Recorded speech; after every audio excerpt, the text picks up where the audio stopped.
चालू करना है, बातें नहीं करो क्लास में।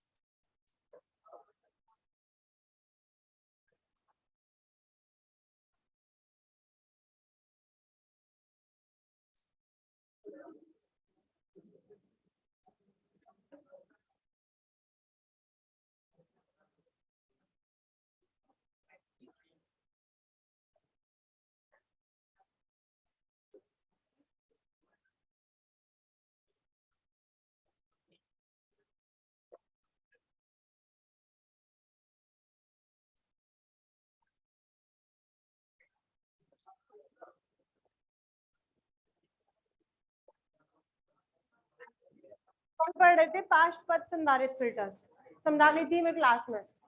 पास्ट पद का काम क्या होता है? इसका ग्राफ बनवा दिया था। अच्छा लिखवाना है, सब कुछ समझ चुके हो। ये पास्ट पद संधारित्र था, काम क्या था इसमें?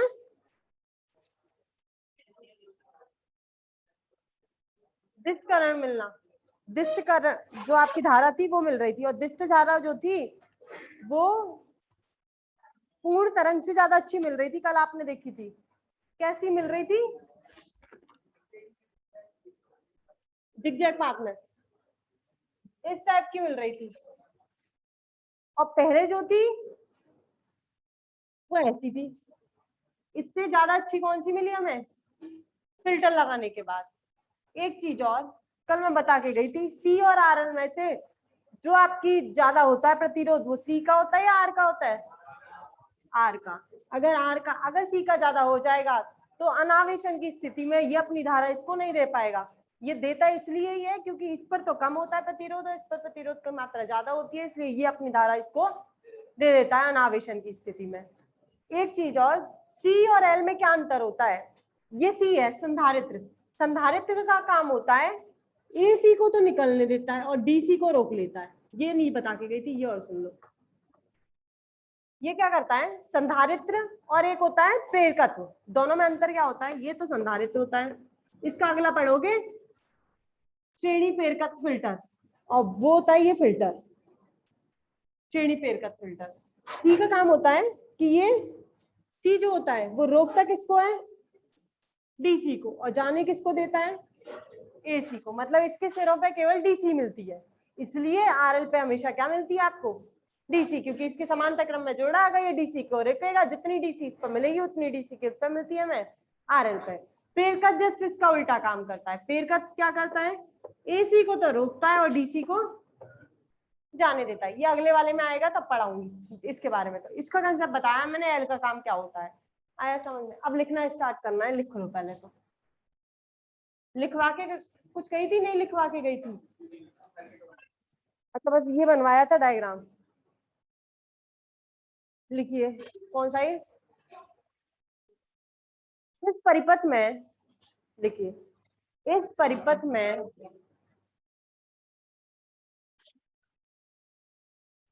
पूर्ण तरंग दिष्टकारी के साथ,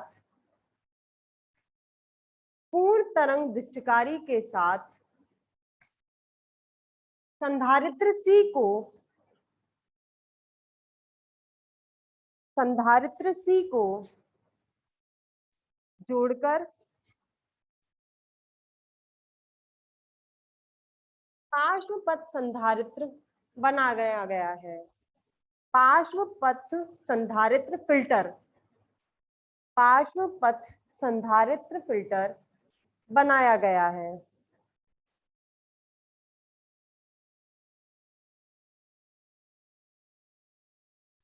यह संधारित्र, यह संधारित्र लोड प्रतिरोध के साथ समांतर क्रम में जोड़ा जाता है।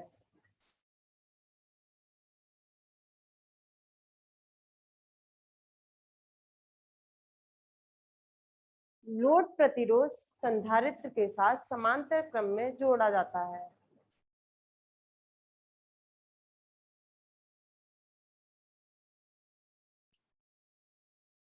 इस संधारित्र का प्रतिरोध या प्रतिबाधा इस प्रकार लिया जाता है, इस प्रकार लिया जाता है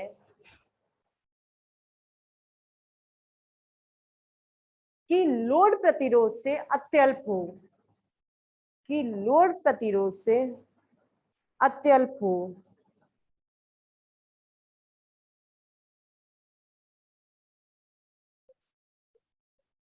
अत्यल्प हो।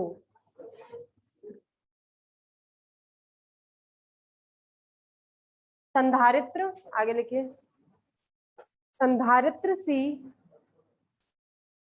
आवेशित रूप में, आवेशित रूप में ऊर्जा को संग्रहित करता है, आवेशित रूप में ऊर्जा को संग्रहित करता है, ऊर्जा को संग्रहित करता है। और जब लोड प्रतिरोध पर, और जब लोड प्रतिरोध पर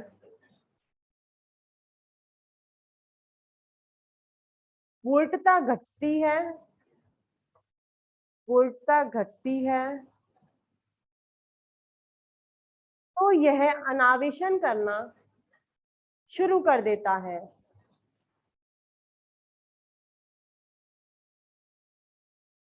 करना शुरू कर देता है।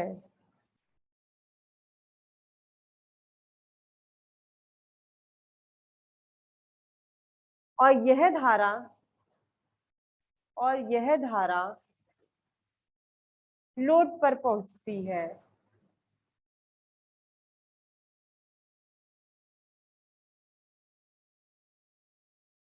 अनावेशन की स्थिति में, अनावेशन की स्थिति पर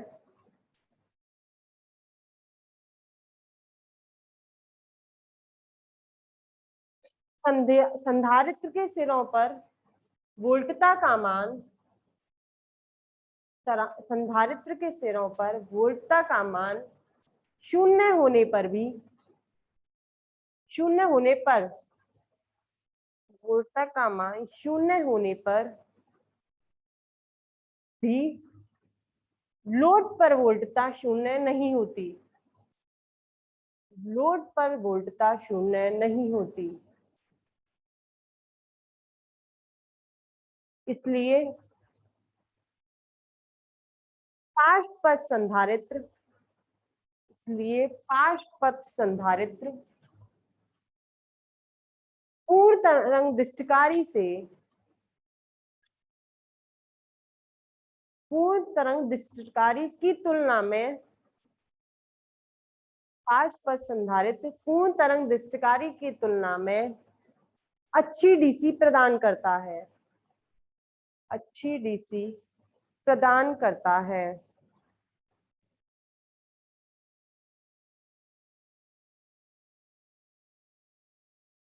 अब लिखो अनावेश, नेक्स्ट लाइन में लिखना, अनावेशन की स्थिति में, अनावेशन की स्थिति में 30 सेकंड पश्चात, अनावेशन की स्थिति में t सेकंड पश्चात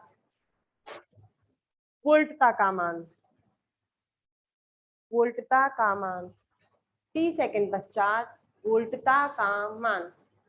अब सुनो जरा, तुम लोगों ने 12th क्लास में एलसी दोलन पढ़े हैं। एलसी दोलन में एक बार एल सी पर चला जाता है, सी को चार्ज करता है, फिर सी पूरा चार्ज हो जाता है तो फिर अपना चार्ज खत्म करता है, एल को देता है। दोलन होते रहते हैं बीच में, एक बार होती है अनावेशन और एक बार होता है आवेशन। दोनों की आपने इक्वेशन निकाली है 12th क्लास में। पर इधर देखो जरा, वहां जो निकलती हैं वो मैं बताऊंगी, और फिर यहाँ की लिख रही हूँ। पहले यहाँ की लिख रही हूँ, V बराबर EM e to the power minus T over RLC।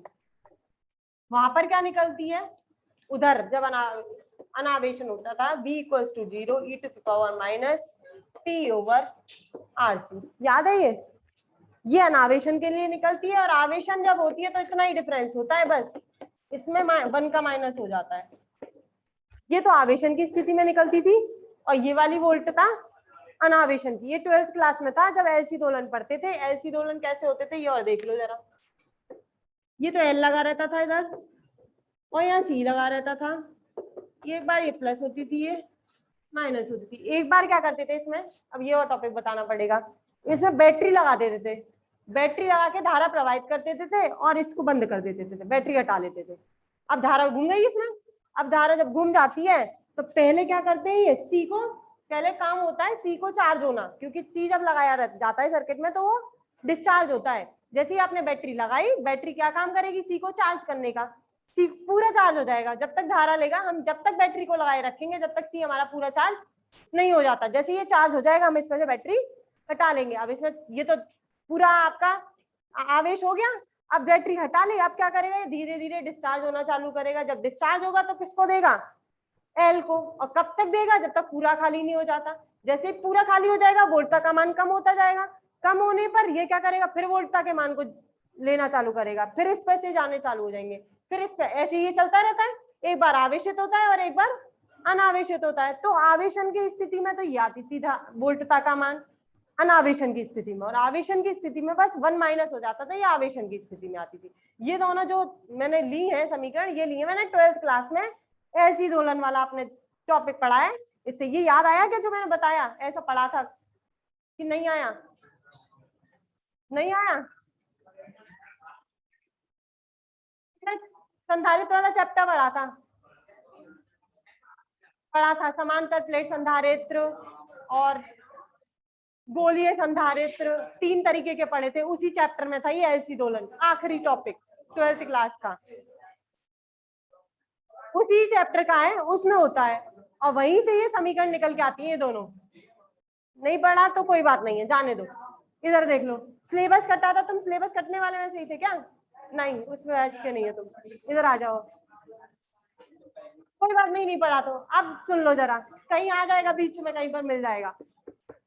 ये जो होता है, ये समीकरण जो मिलती है वो मिलती है अनावेशन की स्थिति में, और ये समीकरण मिलती थी आवेशन की स्थिति में। मैंने पहले अनावेशन की लिखवाया, मैं अनावेशन की स्थिति में निकाल रही हूँ। यहाँ पर अधिकतम वोल्टता रहती थी V नॉट, यहाँ रहती है हमारी EM e⁻t/RC, वहां रहता था। यहाँ R की जगह चल रहा है RL, तो मैंने यहाँ पर क्या ले लिया है, RLC। यहाँ तक आ गया समझ में? अब देखो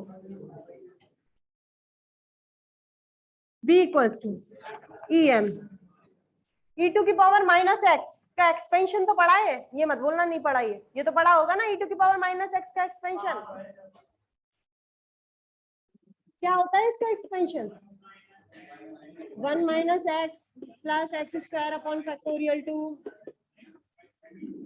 हाँ, ऐसे ही चलता जाता है। अब मैं इसको खोल रही हूँ, e⁻⁻x का expansion EM 1 - x t/RLC plus x²/2। x² में मतलब t²/RL², c², फिर ऐसे ये चलता जाएगा। RL का मान क्या है, अधिकतम है, और संधारित्र का मान क्या है, कम है। RL का मान बहुत ज्यादा है और C का मान बहुत कम है। जब हम स्क्वायर करेंगे तो और मान बढ़ जाएगा, फिर भाग देंगे तो मान बहुत ज्यादा कम हो जाएगा। समझो दोबारा से, RL है, RL का मान बहुत ज्यादा है। अगर RL का मान ज्यादा है तो स्क्वायर करने पे, वर्ग करने पे और बढ़ जाएगा मान, और फिर 1 से भाग देने पे मान क्या हो जाएगा, और बहुत ज्यादा कम हो जाएगा। 0 से पता नहीं कितना कम जाएगा, क्योंकि स्क्वायर का जितने ज्यादा मान का आप स्क्वायर करोगे तो मान उतना ही दुगना होगा, और 1 से डिवाइड करोगे तो नहीं ज्यादा क्या हो जाता है, कम हो जाता है। तो मैं इस हायर ऑर्डर टर्म को क्या कर सकती हूँ, नेग्लेक्ट कर सकती हूँ। इसका मान तो लगभग 0 के समान हो जाएगा, तो इसको तो हटा सकती हूँ। बचेगा क्या, केवल यही बचेगा, V = EM 1 - t/RLC। ब्रैकेट में लिख देना उच्च घातों को नगण्य मानने पर।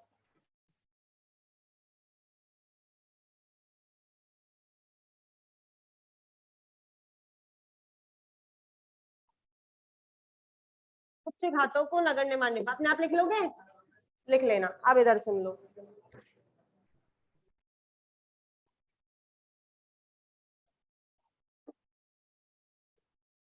V = EM का मल्टीप्लाई इससे कर रही हूँ, EM का मल्टीप्लाई इससे कर रही हूँ। EM minus EMT upon RLC। अब एक बात सुनो जरा, ये ग्राफ बना रही हूं मैं,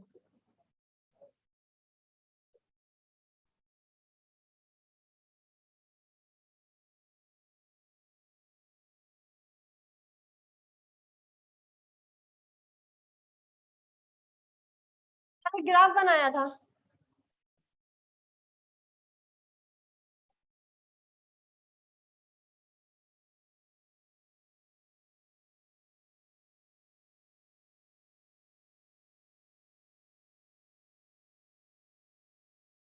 ये तो बना था कल वाला ग्राफ। अधिकतम मान कितना था जहां जाता था?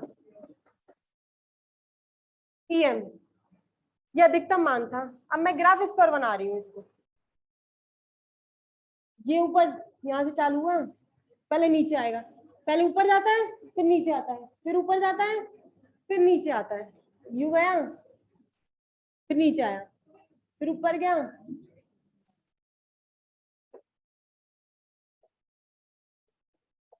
ऐसे ही ग्राफ चलता है ये वाला। अधिकतम मान कितना होता है? EM, ये जो ग्राफ चल रहा है वो ऊपर वाले टॉप का चल रहा है जिसका अधिकतम मान कितना है ये, और नीचे वाला ये क्या है जब अनावेशित होता है, और ये क्या है जब आवेशित होता है। ये तो लिखवाया था मैंने, पूर्ण आवेशित तो यहाँ होता है।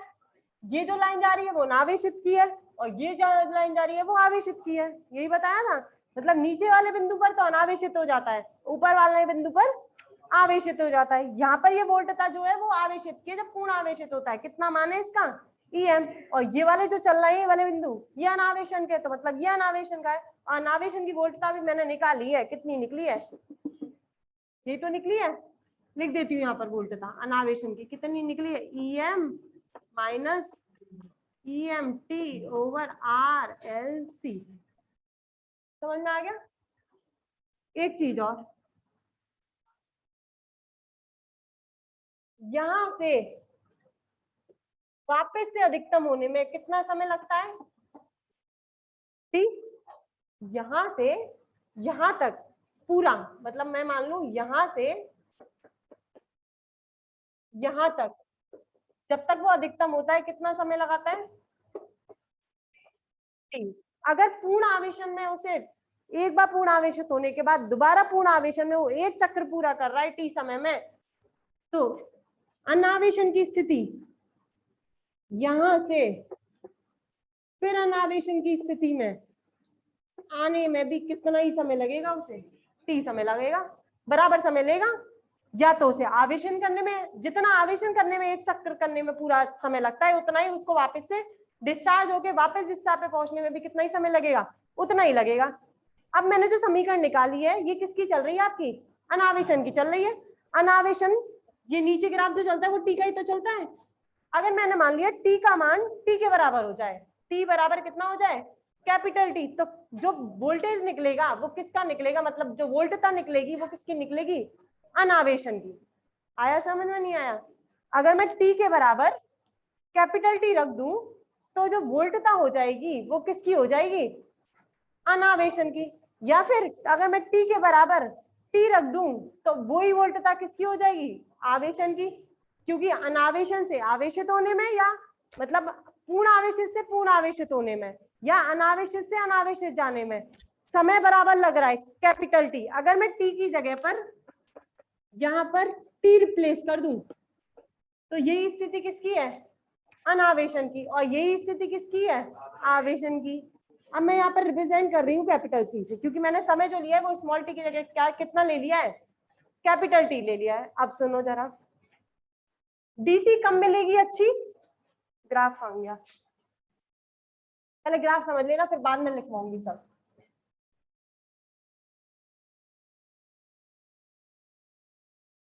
ये ग्राफ चल रहा है, ग्राफ कैसा है? ऐसा चल रहा है। ये तो है अनावेशन और ये आवेशन, ये आवेशन आवेशन आवेशन, ये नीचे वाले अनावेशन। अभी डीसी आपकी प्योर नहीं है। अगर मुझे डीसी प्योर चाहिए तो मैं क्या करूं? इसको तो थोड़ा सा नीचे खिसका दूं और इसको थोड़ा सा ऊपर ले जाऊं। मतलब जो आवेशन के बिंदु है उनको तो थोड़ा थोड़ा नीचे ले आऊं, और अनावेशन बिंदु है इनको थोड़ा थोड़ा ऊपर ले आऊं तो मुझे क्या मिल जाएगी, डीसी मिल जाएगी। इनको तो नीचे ले आओ, इनको तो कैसे ऐसी लाइन आ जाएगी डीसी, मतलब इन दोनों के बीच में यहाँ पर क्या मिलती है, डीसी मिलती है। आवेशन और अनावेशन के मध्य में क्या मिलती है आपको, डीसी। अब इधर आ जाओ, ये आवेशन है, ये अनावेशन है, दोनों के बीच में जो लाइन बनती है वो किसकी बनती है, तो इसको मैं क्या लिख सकती हूँ, आया समझ में ये ईडीसी वाली कंसेप्ट। अब मुझे ईडीसी का मान चाहिए, ईडीसी कैसे निकालोगे, दोनों का मध्य है, तो मध्य कैसे निकालते हैं, दोनों को जोड़ दो अपॉन 2, जोड़िए EM plus EM 2EM upon 2, तो क्या बचेगा, केवल EM माइनस, फिर जोड़ोगे तो EMT अपॉन RLC अपॉन 2, तो यहाँ पर क्या आएगा, EMT अपॉन 2RLC। आया समझ में, नहीं आया, दोनों को जोड़कर 2 का भाग दे दिया, यहाँ 2EM आएगा, 2 से 2 कट जाएगा, यहाँ पर ये आ जाएगा, तो ये तो मान किसका निकलता है, ईडीसी का, जो दोनों के बीच में मैंने क्या बनाई हुई है, ग्राफ में लाइन बनाई हुई है, वो मान इसका है ईडीसी का। आया समझ में, लिखा कहाँ था क्या, यहाँ से लिखना है, ये लिखो, ये लिखो और ये लिखो, फिर रुक जाना, ये तीनों लिख दो,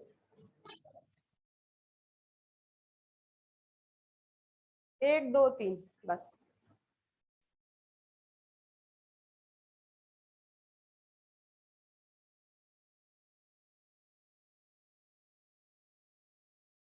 ये लिखना है, अभी और कुछ नहीं लिखना।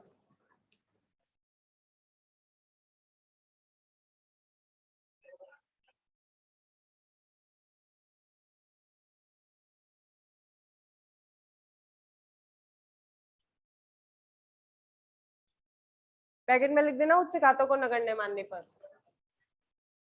क्या, नहीं कोई अल्टरनेट नहीं है, जब क्लास से पहले की ली होती है तब आता है समझ में, आया, पीछे के तो छोड़ के आए हो तो आगे कहाँ से समझ में आएगा, वो तो मैंने इलेक्ट्रॉनिक्स में तुमसे पहले ही बोला था, आगे का जरूर समझ लेना, तभी पीछे आगे बढ़ोगे, पीछे का समझ के आएगा ही नहीं, वो तो 1% नहीं आएगा। अब कोई बच्चा आ जाके बैठ जाए क्लास में, बोले मेरे समझ में नहीं आ रहा, तो कहाँ से आ जाएगा समझ में उसे, सारा तो पीछे का जुड़ा हुआ है इसके अंदर।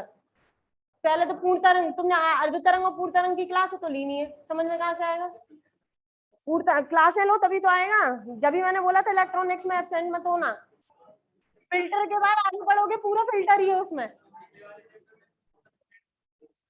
पिछले वाले चैप्टर से होता क्या है, पिछले वाले चैप्टर से क्या होता है, वो तो अलग चैप्टर था, उसमें कोई इसका यूज ही नहीं है। आ जाओ जरा, लिख लिया इसे, यहाँ तक पहुंच गए। अब देखो जरा, ये मैंने ग्राफ बनाया है, केवल ग्राफ किसका बनाया है, जो फिल्टर होके डीसी मिल रही है उसका, ये पूरी डीसी का नहीं है, ये पूर्ण तरंग वाली डीसी का नहीं है, ये केवल जो ग्राफ बन रहा है ये फिल्टर होने के बाद जो बन रहा है उसका है ये ग्राफ, इसको मिटा रही हूं मैं। देखो ये पूर्णता, ये हो गया हमारा डीसी का ग्राफ जो आज मिला था, पहले जो बन रही थी वो यहाँ से चालू हो रही थी, यहाँ तक जा रही थी नीचे, और फिर यूं चालू हो रही थी, फिर जा रही थी ये नीचे। ये पहले ग्राफ जो था वो पूर्ण तरंग का था, वो कैसे बन रहा था, ये यहाँ तक जाता था, वापस चालू होता था, फिर यूं, और फिर चलो। अब ये मैंने मिटा दिया क्योंकि मेरा काम खत्म, मैंने फिल्टर कर दिया और मुझे तरंग जो मिल गई है वो ये मिल गई है। और जब ये बनता है तो इसका अधिकतम मान कितना होता है, EM, तो अधिकतम मान तो पहुंचा दिया मैंने EM। ये है आपका अनावेशन की स्थिति, अनावेशन की स्थिति में अभी आपने निकाला है कितना निकलता है वोल्टता, ये वाली वोल्टता आती है, वो रख दी मैंने, ये रही वोल्टता। अब मैंने बताया बीच वाली लाइन कैसे मिलेगी, अगर मुझे बीच में चाहिए, ऐसे चल रहा है ग्राफ, बीच में लाइन चाहिए तो इसको तो नीचे ले आओ और इसको ऊपर ले जाओ, माध्य निकाल दोगे तो आपको प्योर डीसी मिल जाएगी। मैंने ऐसे ही करा, इसको तो थोड़ा सा नीचे ले आई, इसको थोड़ा सा ऊपर ले गई और बीच में क्या मिल गया आपको, डीसी, तो इसको मैंने नाम दे दिया ईडीसी, ये ईडीसी आ गई। अगर ये ईडीसी है तो ईडीसी जो लाइन जा रही है वो दोनों का बीच में बन रही है, तो दोनों का क्या ले लिया, माध्य, दोनों का माध्य लो, इसको और इसको जोड़ दो अपॉन 2, क्या मिल जाएगा, ईडीसी। ये वो वोल्टता आई है जो आपको प्योर डीसी मान मिलना चाहिए, ये वो मान है जहां पर आपको प्योर डीसी क्या हो जाए, मिल जाए। ये और ये वो मान है जहां पर प्योर डीसी आपको नहीं मिलती, इस स्थिति पर आपको प्योर डीसी मिल जाती है। जो लिखा उसके बाद लिखिए,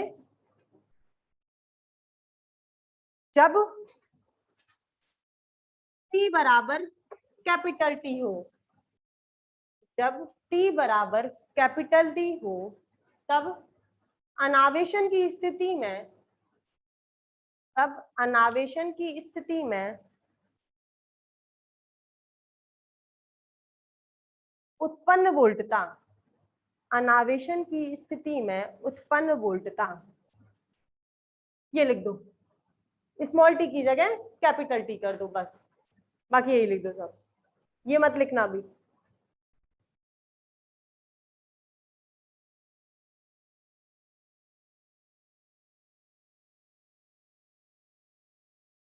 अब बना लो ये graph.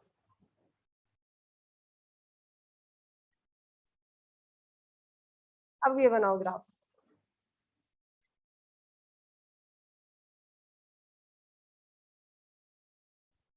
EM EDC EM minus EMT upon RLC।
अब देखते हैं।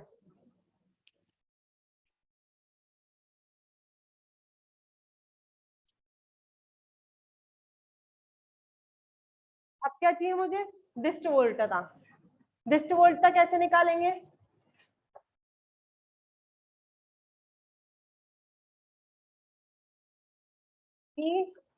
DC कैसे निकालोगे, दोनों को जोड़ दोगे और 2 का भाग दे देंगे, क्या निकल जाएगी, EDC। जोड़िए, EM plus EM minus EMT upon RLC, और किसका भाग दे दिया, 2 का।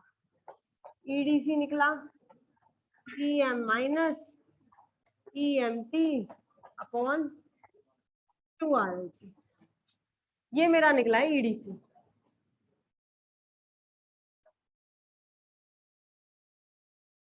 अब मैं निकाल रही हूं उर्मिका वोल्टा का शिखर मान।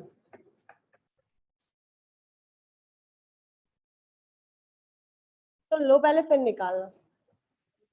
आपने उर्मिका वोल्टा पढ़ी है, क्या होती है, R बराबर IAC अपॉन IDC। अगर धारा की बात करें तो IAC ओवर IDC, वोल्टा की बात करें तो EAC अपॉन EDC। मैंने बोला मुझे उर्मिका वोल्टा निकालनी है जिसका मान होता है R।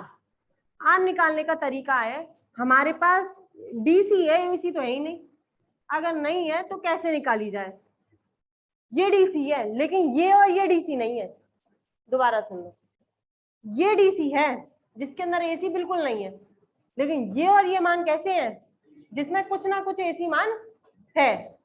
अगर मैं इससे इस पे पहुंच जाऊं तो मुझे AC मिल जाएगा, अगर मैं इससे इस पर आ जाऊं तो मुझे AC मिल जाएगा, समझे। जो बीच में है वो आपकी प्योर DC है, जो जिसका मान ये आ गया, ये रहा। मुझे अगर AC चाहिए, क्योंकि उर्मिका गुणांक के अंदर AC और DC दोनों होती हैं, अगर मुझे AC चाहिए तो मैं या तो इससे इस पर जंप कर जाऊं या इससे इस पर जंप कर जाऊं, वही मेरा क्या हो जाएगा, उर्मिका गुणांक हो जाएगा। अगर मुझे इससे इस पर जाना है, इसका मान कितना है, इतना, अगर मैं इससे इस पर जाना चाहूं तो कितना जोड़ू इसके अंदर कि मैं इस पर पहुंच जाऊं, इतना और जोड़ दो, इतना ही जोड़ दो, क्या बच जाए, किस पर पहुंच जाओगे, EM पर। दोबारा सुनो, ये DC दे रखा है, उर्मिका गुणांक वो होता है जिसके अंदर AC होती है। अगर AC चाहिए आपको तो आप बीच वाली से या तो ऊपर पहुंच जाइए तो मिल जाएगी, या नीचे आ जाइए तो मिल जाएगी, क्योंकि बीच वाली लाइन मैंने खुद ने एसी को ऐसे एडजस्ट किया था कि वो केवल क्या दे दे, शुद्ध डीसी दे दे। अगर हमारे पास डीसी है और मुझे एसी में पहुंचना है तो मतलब इससे इस पर जंप करना पड़ेगा या इससे नीचे आना पड़ेगा, तो मुझे एसी की मात्रा मिल जाएगी। डीसी का मान कितना था, इतना। अगर मुझे डीसी के मान से ईएम पर पहुंचना है, एसी पर पहुंचना है, तो ईएम बचना चाहिए, बाकी हट जाना चाहिए। तो जितना मान आप जोड़ोगे या घटाओगे एसी पर पहुंचने पर, वही क्या होगा, इसका उर्मिका गुणांक होगा। अब इससे मुझे ईएम पर पहुंचना है, एसी पर पहुंचना है, कितना मान जोड़ दूं, यही जोड़ दूं तो ईएम पर पहुंच जाएंगे, आ गया। और नीचे वाले पर आना है तो इतना ही मान घटा दो, इसमें से किस पर आ जाओगे, नीचे वाले पे, EMT अपॉन -2 RLC, मतलब माइनस EMT अपॉन 2 RLC इसमें के अंदर लगा दो, किस पर पहुंच जाओगे, नीचे वाले पे। तो कौन सा मान ऐसा है जिससे लगाने पर या हटाने पर हम एसी प्राप्त कर रहे हैं, कौन सा मान है वो केवल।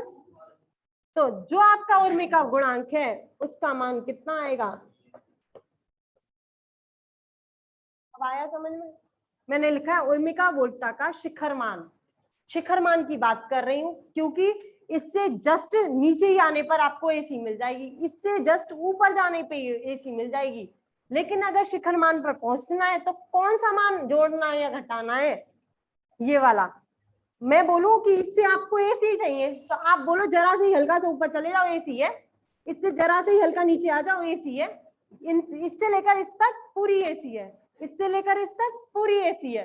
लेकिन मुझे चाहिए उर्मिका वोल्टा का शिखर मान, मुझे शिखर मान पे पहुंचना है। शिखर मान जो है वो कहाँ है, यहां से ये रहा और यहां से ये रहा। अगर शिखर मान पे आना है तो मान कितना जोड़ना घटाना है, इतना। वही क्या है इसका उर्मिका गुणांक। आई समझ में उर्मिका गुणांक क्या है। केवल यहां से यहां पर या यहां पर आने के लिए आपको इतना मान जोड़ना या घटाने की जरूरत नहीं है। आपके इससे भी कम मान चाहिए जब आपको यहां से यहां जाना है या यहां से यहां आना है। अगर शिखर मान पर पहुंचना पड़ा है तो इसका मतलब उतना ही मान जोड़ो, उतना ही मान घटाओ कि आप दोनों के शिखर मान पर पहुंचो। तो इस पे शिखर मान पर पहुंचने के लिए इतना ही जोड़ूंगी और इसके शिखर मान पर पहुंचने के लिए इतना ही घटाऊंगी, और जितना जोड़ूंगी घटाऊंगी वही इसका क्या होगा, आपका उर्मिका गुणांक होगा। उर्मिका गुणांक नहीं है, उर्मिका वोल्टता है। वोल्टता का शिखर मान और वोल्टता का ही दोनों शिखर मान है, ऊपर वाला भी और नीचे वाला भी। ये उर्मिका वोल्टता निकली, अभी गुणांक नहीं निकला है। गुणांक तो मुझे निकालना है, और गुणांक जो होता है वो होता है आपका IAC अपॉन, या फिर इसे ये भी बोल सकते हो EAC अपॉन EDC। ये आई समझ में चीज, लिखिए अब इसे, यहां तक लिख लो।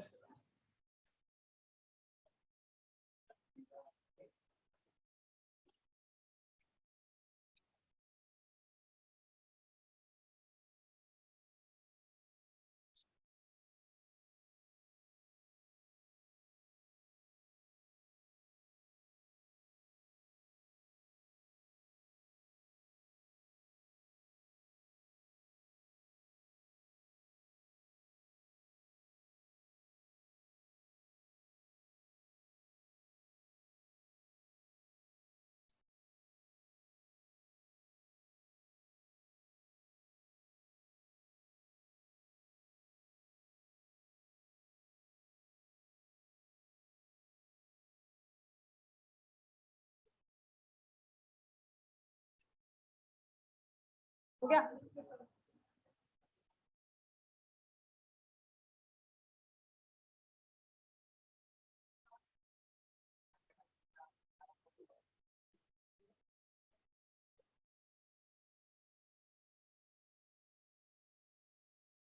हो गया। देखो अब ये वाला ग्राफ देख लो, एक और ग्राफ है, स्ट्रेट लाइन है, किसकी है ये, डीसी की। जो आपने पहले ग्राफ बनाया उसमें जो बीच में लाइन आई है EDC, वो यही है।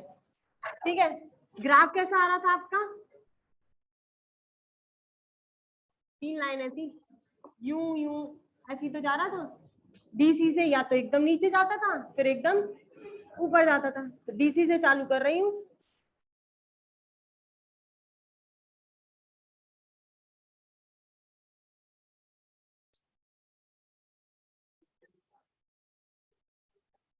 बातें नहीं करो।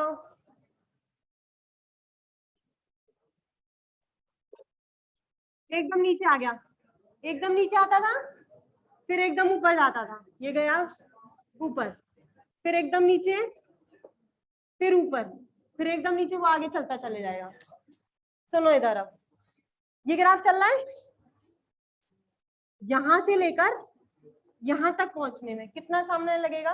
टी। मैंने बताया था एक साइकिल पूरा करने में उसे कितना समय लगता है? टी। अभी मैंने समीकरण ये निकाली है, E M T upon two R L C. देखो मैं जरा एक ई का मान लिख रही हूँ, E M upon two R L C T minus two T. मुझे वोल्टेज इतनी मिलनी चाहिए, इससे बदलनी नहीं चाहिए। आगे सुनो, E E M T upon two R L C, ये तो टी चल रहा है नीचे और यहाँ तो ई चल ही रहा है आपका। सबसे पहले टी बराबर 0 रखती हूँ, टी बराबर 0 पर आप यहाँ पर हो, टी बराबर 0 पर मान कैसा मिल रहा है?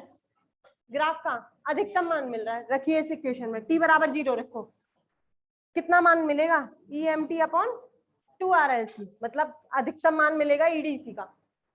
ईडीसी का कैसा मान मिल जाएगा? अधिकतम। तो इसको क्या देख, कितना मान मिल रहा है? E M T upon two R L C, EDC plus E M T upon two R L C. अब यहाँ पर सुनो जरा, अब यहाँ पर पहुंचेंगे, नीचे आएंगे, नीचे आ रहे हैं, यहाँ से यहाँ तक, यहाँ से यहाँ तक पहुंचने में तो टी लग रहा है, और आधा चलने में कितना लगेगा? T by two. नहीं समझे? ऊपर से नीचे आने में समय टी बाई टू, फिर ऊपर से फिर ऊपर, नीचे से फिर ऊपर जाने में टी बाई टू, तभी तो ये पूरी साइकिल करता है टी। तो यहाँ से आने में कितना लगेगा? T by two. जरा रखिए इसमें टी बाई टू, टी की जगह टी बाई टू कटा, कितना हो रहा है? 0। सेटिस्फाई कर रहा है? 0 नहीं होना चाहिए, माइनस में आना चाहिए। 0 कैसे हो रही है?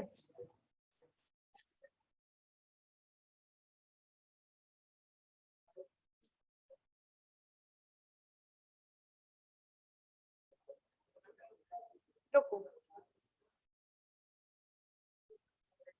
दोबारा बनाती हूँ।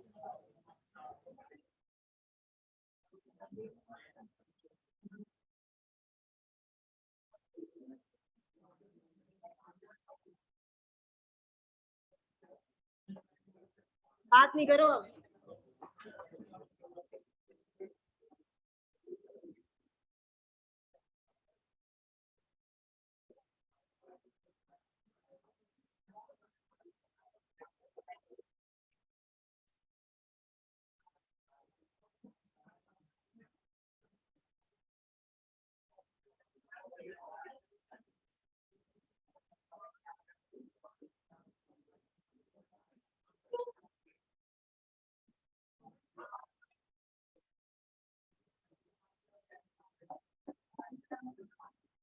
एक बात नहीं, अब देखिए जरा,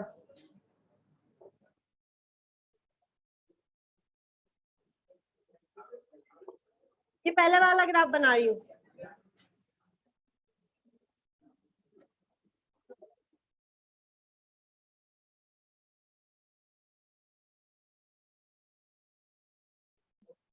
ये पहला वाला ग्राफ है, इसे सुन लो जरा। यहाँ से चालू होता था, यहाँ खत्म होता था, फिर चालू होता था, फिर खत्म, फिर चालू, ऐसे ही चलता जाता था ग्राफ।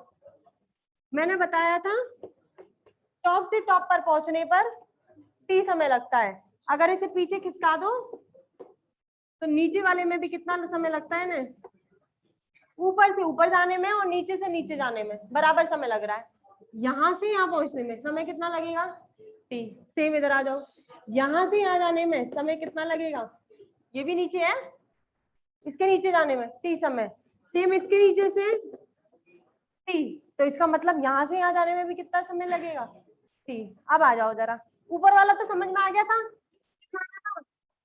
ई एम, ई एम, हाँ EDC plus E M T upon two R L C, क्योंकि मैंने यहाँ पर कितना रखा था? टी की जगह 0 रखा था, तो मुझे इसका अधिकतम मान मिल गया था 0 पर। हाँ हाँ, टॉप से तो नीचे ही आ रहा है ना। अरे वो तो मैं इसलिए बोल रही हूँ, ये टॉप है और ये टॉप है, दो ग्राफ के ऐसी तो था ग्राफ। ये ग्राफ था ना, टॉप से टॉप पर जाने में समय कितना लगता है, टी लगता है। जब हमने ग्राफ इधर से स्टार्ट किया था, आज ग्राफ हमारा यहाँ से स्टार्ट है। हाँ ये डिफरेंस है, यहाँ से यहाँ जाने में कितना समय लग रहा है, टी। यहाँ से यहाँ जाने में कितना समय लगेगा, टी। टॉप के टॉप ही तो चल रहे हो, टॉप से ही तो नीचे आ रहा है। हाँ ये नीचे है, ये ऊपर है। ऐसा नहीं है, ये ग्राफ आपका बीच में से चालू हुआ है और वो वाला ग्राफ था वो आपका यूं चालू हो रहा था। इसको बीच में से चालू कर दो। देखो अब ये ईडीसी है, जब t बराबर 0 था यहाँ पर थे, t बराबर 0 पर कितनी वैल्यू है, EMT अपॉन 2RLC। इसका मतलब इतनी जुड़ गई तब हम टॉप पे पहुंच गए। अधिकतम वैल्यू आ रही है इस ग्राफ से, अगर अधिकतम आ रही है तो हम कहाँ पहुंच गए, ऊपर। अब t बराबर t रखो, पहले तो 0 रखा मैंने, अब t बराबर कितना रखना पड़ेगा, t। एक चक्कर पूरा करने के लिए क्या रखोगे, t बराबर t। यहीं से तो स्टार्ट होगा 0 से और फिर जाएगा यहाँ पर, कितना समय लेगा ये, t। 0 पर रखा तो मान इसका मिला मुझे अधिकतम। अब मैं एक चक्कर पूरा करने पर t बराबर क्या रखूंगी, t। रखिए t बराबर कैपिटल T, कितना आएगा, EM अपॉन 2RLC। और किसका आएगा, माइनस का। अगर मुझे नीचे आना है तो नीचे वाली जितने भी बिंदु मिलेंगे सारे, उस पर मुझे मान कितना मिलेगा, इतना इसमें से कम हो जाएगा। जब आप ऊपर वाले पे जाओगे तो इतना ही मान 0 पर अधिकतम मान मिल रहा है वही जुड़ जाएगा। जब नीचे आओगे तो t बराबर t पर नीचे मिलेगा तो उतना ही मान क्या हो जाएगा, कम हो जाएगा। इसलिए ग्राफ के अंदर ऊपर जाने पर तो इतना मान जुड़ जाता है और नीचे आने पर इतना ही मान क्या हो जाता है, कम हो जाता है। मतलब इस इक्वेशन को मैं इस इक्वेशन में परिवर्तित कर सकती हूँ क्योंकि ये इक्वेशन और ये इक्वेशन सेटिस्फाई कर रही है। उर्मिका वोल्टा क्या थी, ऊपर जाने पर और नीचे जाने पर AC मिल जाए, और कितना मान जोड़ने पर AC मिल रही थी, यही वाला। अब सेम मैंने दूसरी वोल्टा निकाली, इसी को मैंने ये भी लिख दिया, तो ये वाली इक्वेशन इसको सेटिस्फाई करनी चाहिए। करिए सेटिस्फाई, ऊपर जाने पर t बराबर 0 पर यही मिल रहा है EMT अपॉन 2RLC, मतलब ऊपर जाने पर यही मान मिल जाता है। फिर t बराबर t रखिए, नीचे आने पर कितना मिल रहा है, नेगेटिव। नेगेटिव में मतलब यही मान कम हो रहा है, इतना ही मान कम कर रहे हैं तो इतना मान कम हो गया, माइनस में मिल गया मतलब नीचे आ गए। इससे क्या हुआ कि इस को मैं इस तरीके से भी लिख सकते हैं, जब t बराबर 0 और t बराबर t पे सेटिस्फाई कर रहा है ये मान इसको, तो इसको मैं इस तरीके से लिख सकते हैं। तो मैंने E वोल्टता जो थी वो इस तरीके से डिनोट कर दी, इसलिए करी है क्योंकि मुझे R का मान निकालना है।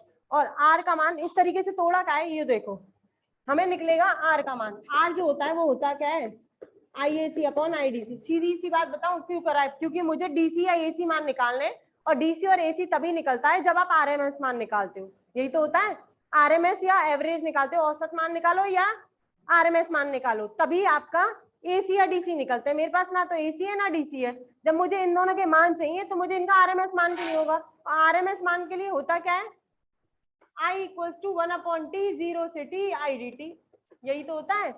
ये तो औसत मान होता है, जब RMS निकालते हैं तो दोनों का स्क्वायर हो जाता है, रूट चढ़ जाता है, बस ये I स्क्वायर चलता है। तो मुझे I का ऐसा फंक्शन निकालना है, I का या फिर E का ऐसा फंक्शन निकालना है जिसका वर्ग करने पर मुझे क्या मिल जाए, AC या DC मान मिल जाए।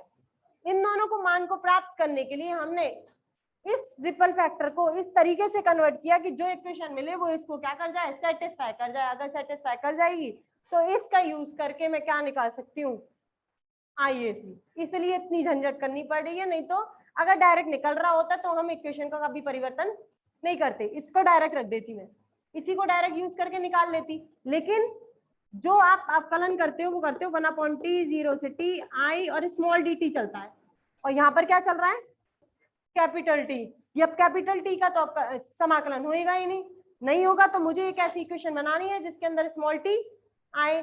तो मैंने एक इक्वेशन ऐसी परिवर्तित कर दी जिसमें स्मॉल t आ रहा है। अगर ये स्मॉल t आ रहा है तो मैं अब इसका ना अवकलन करके किसका अवकलन करूंगी, इसका। इसलिए इसको इस तरीके से मैंने नोट करा है जिससे मेरा AC मान मिल जाए। और AC मान निकालने के लिए मुझे औसत मान चाहिए, औसत में हमें dt के सापेक्ष अवकलन समाकलन करना हो dt के लिए मुझे t चाहिए और t मुझे कहाँ से मिल रहा है इससे, इसलिए इस इक्वेशन को इस इक्वेशन में हम परिवर्तित करके लाएं। आ गई समझ में? अब नोट करो कहाँ से कहाँ पर आए हो।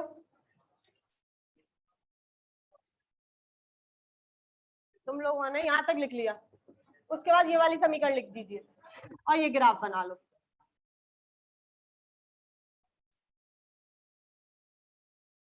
ये समीकरण लिखिए और ये ग्राफ बना दो। 10 मिनट रह गए, थोड़ा जल्दी करो, मैं टॉपिक कंप्लीट करवाने की सोच रही हूँ आज। ये क्वेश्चन लिख लीजिए और इस ग्राफ को बना लो और फिर निकाल देंगे अब एसी और डीसी। ये लिख लो समीकरण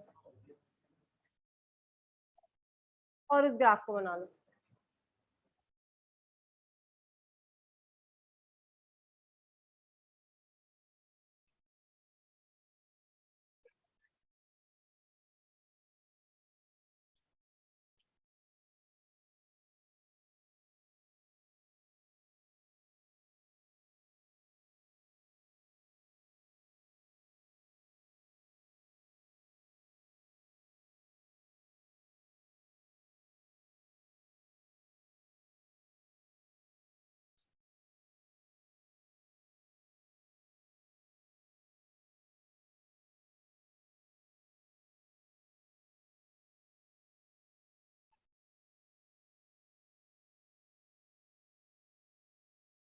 लिख दीजिए, बोलूं?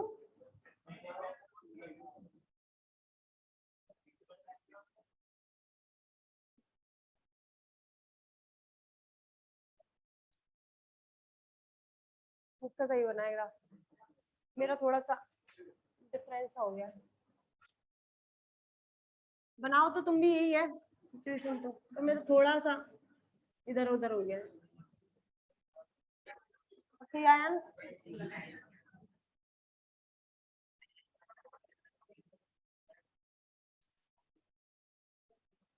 अब सही है ना? थोड़ा टेढ़ा ही दिख रहा है, सीधा तो नहीं दिख रहा। हाँ। लिखिए अब, एकदम सीधा सीधा नहीं है, थोड़ा सा टेढ़ा है।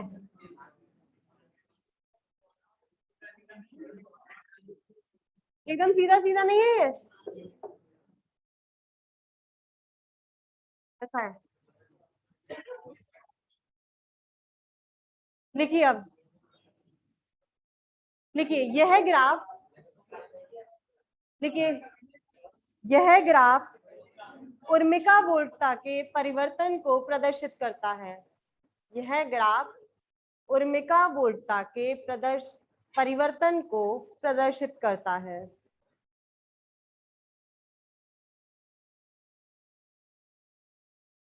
अब लिखिए नेक्स्ट लाइन में, उर्मिका वोल्टता का वर्ग माध्य मूल मान।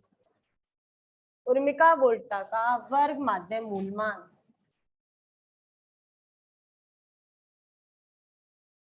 चलो वर्ग माध्य मूल मान निकालते हैं।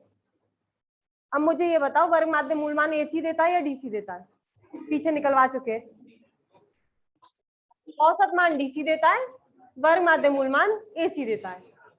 पहले आपने औसत निकाला था, सबसे पहले औसत ही तो निकाला है, वो तो देता है डीसी। भले आपने अर्ध तरंग पढ़ा है पूर्ण तरंग, वो तो डीसी निकाला था।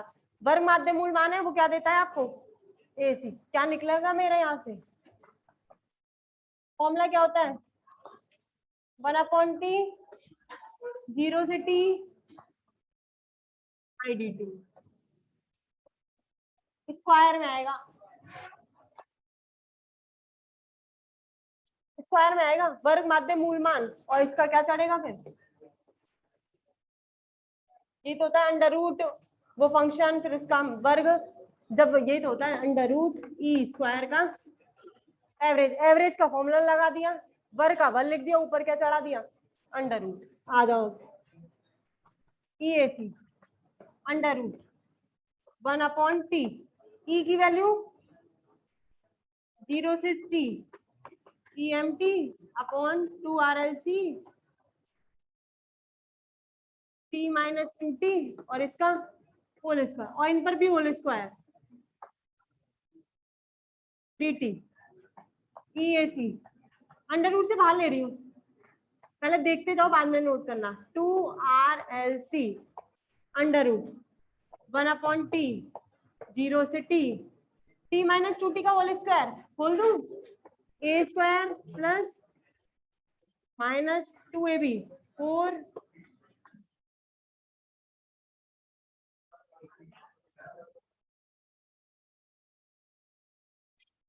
और क्या चल रहा है संग में, ac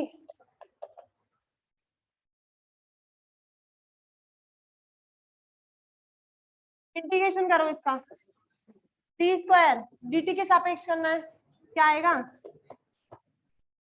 square t plus 4 t cube upon 4 t square upon limit 0 से 2 2 जा EAC EM upon 2 RLC 1/t रखिए, upper limit t square t cube रखिए, t 4/3 t cube t 2 t cube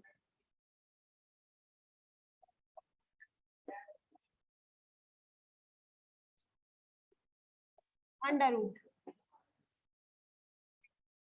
solve करना जरा से, 3 4 7 7 माइनस 6 1, क्या बचेगा t क्यूब, और नीचे क्या चल रहा है 1/t, और नीचे क्या चलेगा 3 चलेगा ना, काटो t स्क्वायर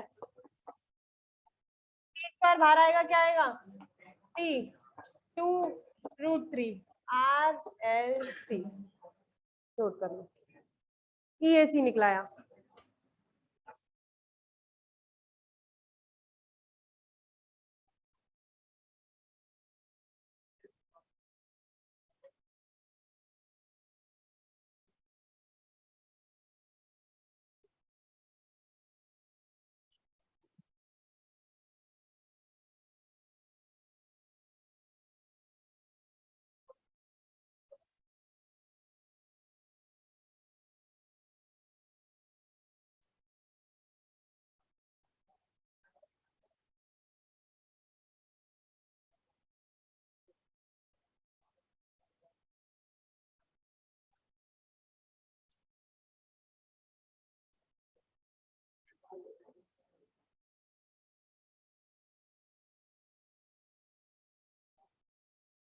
अरे बातें नहीं करो, नोट करो, जल्दी करो जिससे मैं ये कंप्लीट करवा जाऊं टॉपिक, 2 सेकंड बचे हैं मुझे।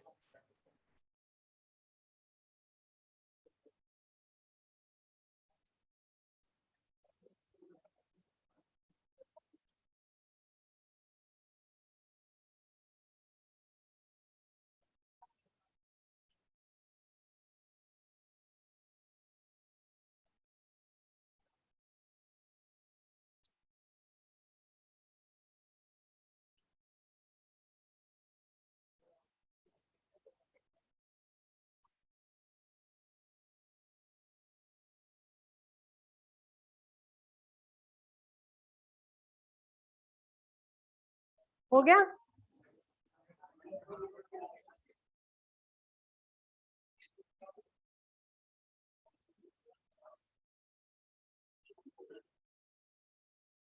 पीछे ईडीसी की वैल्यू निकाली अभी इसी टॉपिक में, देखो जरा कितनी थी, इसी टॉपिक में ईडीसी निकला है अभी,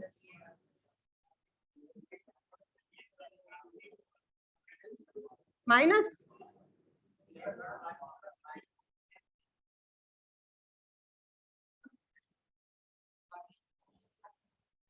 मुझे रिपल फैक्टर निकालना है यार, क्या होता है EAC अपॉन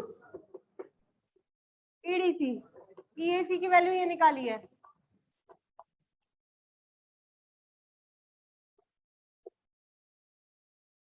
EDC की वैल्यू EM कॉमन ले रही हूँ, 1 माइनस T अपॉन EM से EM कैंसिल, इसे कर दूं rough,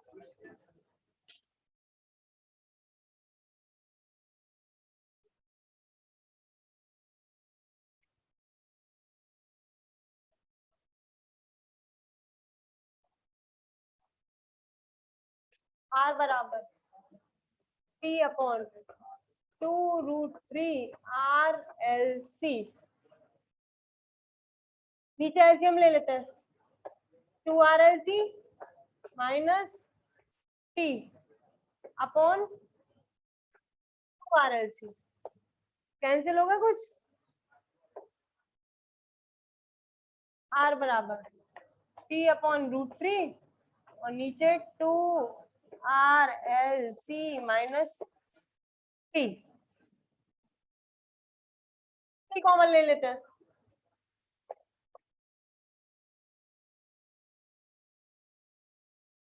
2RLC upon P minus 1।